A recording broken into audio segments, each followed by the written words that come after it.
Hi YouTube. What we're going to be doing today is I'm going to be showing you my version of a popular self-watering container. 5-gallon bucket is what I use. What you're going to need is a 5-gallon bucket, a lid that fits it, 1-inch PVC, a material you can use to space it. What we're going to be doing is creating at the bottom you'll have a water reservoir, and at the top you'll have soil. So we need to be able to get that soil raised up from the bottom and space it somehow. So I choose to use is a 3-inch PVC.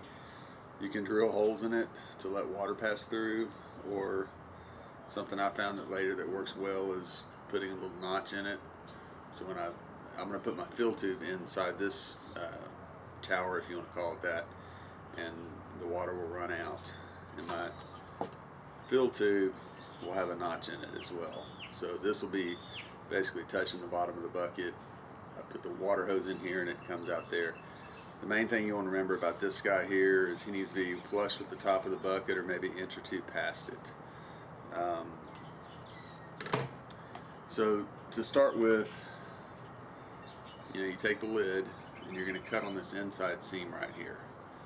Okay, and you're going to keep both pieces.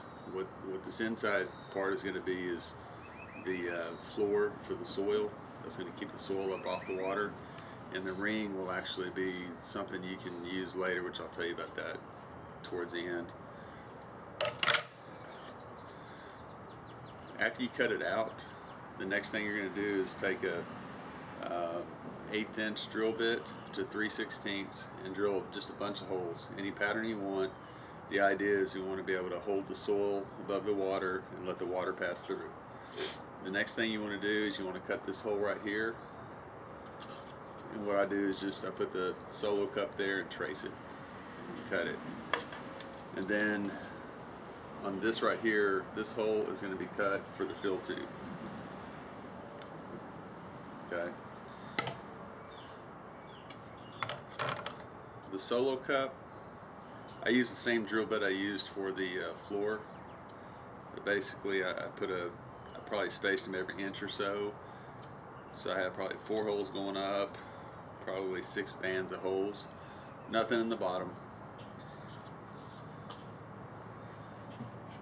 The next thing I do is I'll cut a hole. I'll drill a hole with the bigger size bit, maybe a 1/4 inch. And that's going to be like a 1/2 inch to 1 inch below the soil line. And this is going to be your overflow hole. So the idea here is if you put too much water in the reservoir, it leaks out for you. I'll put this together and restart the tape. Okay, so what I've done is I've put the 2 spacers at the bottom. This one where you see the hole right here, this one has that notch cut in the bottom facing out. The fill tube will go in that one. It's got the notch facing the same direction. And I stick it right inside that one tower with the notch in it. Push down firm. I want to make sure this guy is in there solid and make sure this is touching the bottom. And then I'll put the solo cup there. You can use anything, any kind of container that's, whatever height's comfortable for you. I use you don't have to have this deep of a reservoir. I do, because I use primarily tomatoes and they require a lot of water. They require a lot of soil, so I got to kind of figure out what they need the most. And the solo cup height helps me to get the right amount of water, and a 5-gallon bucket gives me the right amount of soil to do well with tomatoes. So the finished bucket, you can see, is right there, about 1.5 inches, 2 inches, well, probably about 1 inch. The fill tube is about 1 inch above the bucket. And I put it on the same side as the fill hole. Let me see, where's it at? Or the overflow hole, I'm sorry. That way if I'm filling, I can see it coming out, as opposed to having it on the opposite side of the bucket or something like that.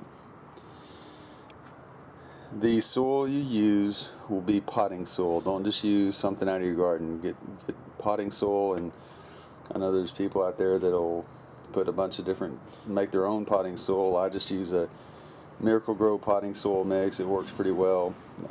It's the fertilizer lasts anywhere from 6 to 9 months depending on what you choose, but after basically you take it, use it once and dump it. So what's going to happen here is this will serve as a wick. So we're going to, as we put our potting soil in here, we're going to pack it down inside the solo cup, and from here up we're going to fill the soil up to about probably an inch or two below the rim. It'll naturally settle down once you start watering it. So once I fill the soil in there, I'll water it real well. I use a watering can just the first time around, and I water the soil and let it leach through. Put a gallon in there, let it see what it does. 10-15 minutes later, put another gallon or a gallon and a half, whatever it takes, and it'll start oozing out. But the point of doing it from top down, it gets all the soil wet, and then once you plant your plant, it'll automatically start wicking up. And then what you'll do is you'll put a trash bag or piece of plastic across it and take that ring from the lid and snap it down. Cut an X in it and put your plant. And what that's going to do is it's going to keep your weeds out. It'll keep the moisture in.